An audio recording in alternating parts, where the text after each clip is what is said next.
Hello everyone welcome करुच्ची मोर आ गोटे mini blog को। तो जमी आपण मैंने जानी कि जस्ट मो दीदीर एंगेजमेंट सरी जहाँपाई मुझे घर को आईटी बहुत सारा मजामस्ती कलु बुलाबुली भी कलु आ सहित बुझाबुझी भी मुझे केमी भलरे सब हो जाऊ आ घर को फेरला मो फेस रो ये अवस्था माने pimples dark spots uneven skin tone कहीं सनबर्न भी हो जाता माने आम शूटिंग रे आउटडोर शूट करके मोर एग्जाम चलता स्ट्रेस यही सब भितर मो फेस रो पूरा बैंड बाज जाता आउे मत मो सेवियर कथा मन पड़ा एंड दैट इज डॉन डॉक 10% नियासिनामाइड सेरम।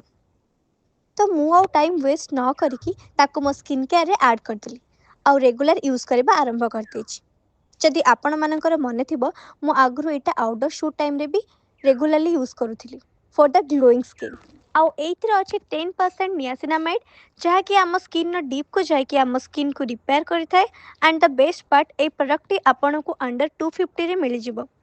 आउ एटा को आपण जति रेगुलरली यूज करिवे ताले एटा आपण को फेस रो डार्क स्पॉट को रिमूव करिवो अनइवन स्किन टोन को इवन करिवो। बिफोर एंड आफ्टर रिजल्ट देखि कि आपण माने जानि परथिबे यस ए प्रोडक्ट मो फेस पई बहुत बहुत बहुत बढ़िया काम देछि।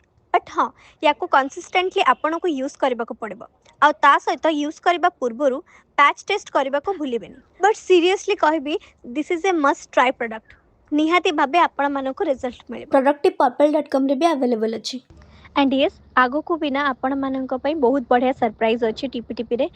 सो आशा अच्छी आपण माने बहुत एक्साइटेड थिबे मो भलिया। टिल देन मो वीडियो को देखुथांतु एमती भल पाइबा दियंतु। Bye bye.